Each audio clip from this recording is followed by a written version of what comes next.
A civil rights icon and longtime Congressman John Lewis was laid to rest today. Yeah, his funeral celebrated his inspiring life and his willingness to risk it all for equal rights. WGN's Patrick Elwood, here he is with that story. Lois and Ben, quite a moving ceremony today. The son of sharecroppers in the Deep South, Lewis rose to be an ally and confidant of Dr. King. And even in his last days, worked as he was known as the conscience of Congress.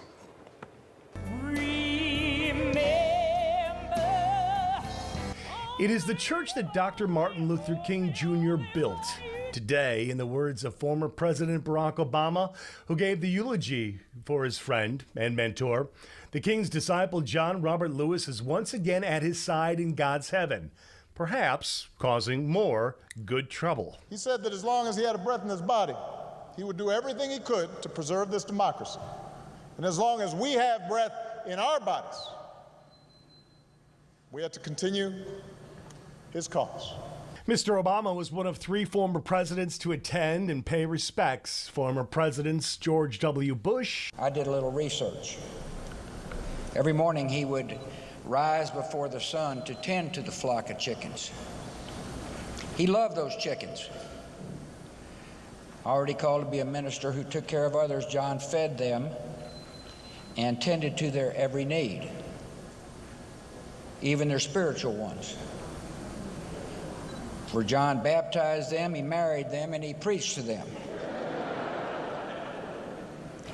When his parents claimed one for family supper, John refused to eat one of his flock. Going hungry was his first act of nonviolent protest. And Bill Clinton saying Lewis left behind his final marching orders to, quote, salute, suit up, and march on, unquote. The 42nd president says Lewis always inspired him to do more. As a young man, he challenged others to join him with love and dignity to hold America's house down and open the doors of America to all its people.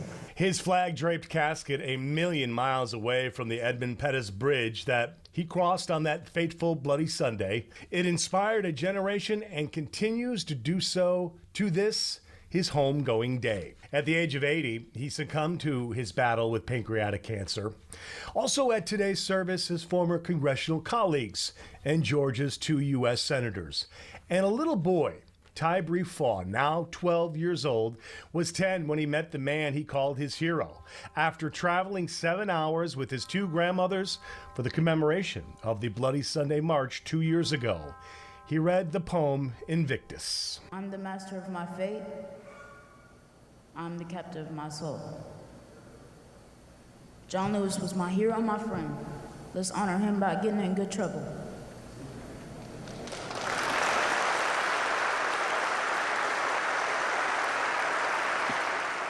Mr. Lewis will be laid to rest in Atlanta's Southview Cemetery. That is the place where former slaves and their descendants are buried as well. The man who worked so hard to make a better day for future generations as well. And his moniker was, make good trouble. Back to you guys.